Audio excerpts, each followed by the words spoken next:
সর্বপ্রথম যেটা প্রয়োজন ছিল সেটা হলো তালাবুল ইলমি ফারিজাতুন আলা কুল্লি মুসলিম, যে আমি সালাত আদায় করছি কেন আর সালাতে আমি বলছি কি, আমি যে সালাত আদায় করব কেন করব এটা আমাকে সর্বপ্রথম জেনে নিতে হবে।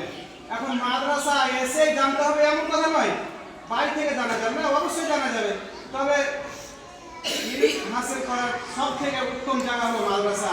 সেকালে ছিল আহলে সুফা আর এই কালে হয়ে গেছে মাদ্রাসা। একই বিষয়টা কোরআন এবং হাদিসের বিষয়টা যদি দেখা যায় তাহলে একই। সেকালে আহলে সুফা তাদেরকে বলা হয় যারা মসজিদের থেকে ইলম হাসিল করে। সে যুগে ছিল আহলে সুফা, অনেক কথা তোমরা হয়তো শুনেছো।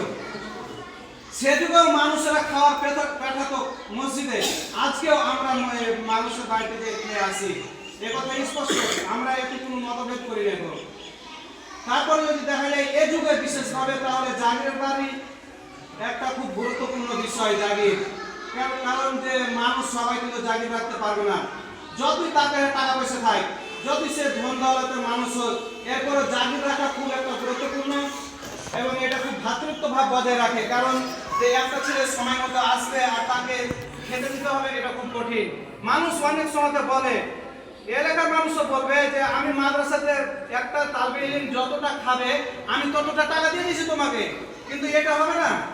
কারণ প্রত্যেক দিন একটা আসবে এখানে আর খেতে এসে যাবে, এটা বিশাল ব্যাপার।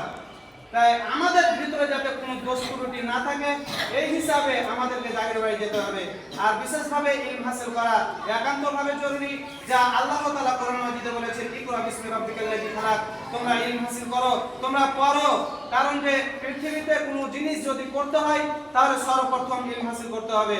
তাই আল্লাহ নবী বললেন তালাবুল ইলমি ফারিজাতুন আলা কুল্লি মুসলিমিন, প্রত্যেক নর নারীর সর্বপ্রথম যেটা কাজ হলো সেটা হলো ইলম হাসিল করা। তুমি কোনো বিষয়ে কাজ করবে তার আগেই তোমাকে ইলম হাসিল করতে হবে। ইমাম বুখারী একটা বাব বেঁধেছেন যে কথা ও কর্মেও যেটা তুমি বলবে বা করবে তার আগেই তোমার ইলম হলো, তোমাকে আগে জানতে হবে। তার মানে আমি যে তোমাদের সামনে এখন বর্তমানে কিছু বলছি সেটা আমি অবশ্যই মোতালা করে নিয়েছি। যখন তোমাদের ওস্তাদ কিছু বলছিল তখনই আমি ভেবে নিয়েছি যে আমাদের কি বলতে হবে। তাই ইমাম বুখারী বাব বেঁধেছেন যে তুমি যদি কিছু বলো আর তুমি যদি কিছু করো তো সর্বপ্রথম কি করতে হবে, ইলম হাসিল করতে হবে। কোনো भी কাজ করো, তুমি যদি চুরিও করো তো সর্বপ্রথম তোমার দলিলটা আসা লাগবে যে আমাকে এভাবে চুরি করতে হবে। তাই ইলম হাসিল করতে হলে তোমাকে সর্বপ্রথম এটা মেনে নিতে হবে যে আমাকে কিভাবে ইলম হাসিল করতে হবে। মাদ্রাসার শৃঙ্খলা ভ্রাতৃত্বভাব বজায় রেখে আমাদেরকে একান্তভাবে প্রচেষ্টা চালিয়ে যেতে হবে, যাতে করে কোনো সময়তে আমাদের কোনো মানুষের কাছে ওয়াকাত্ত ভাষাতে গালি শুনতে না হয়।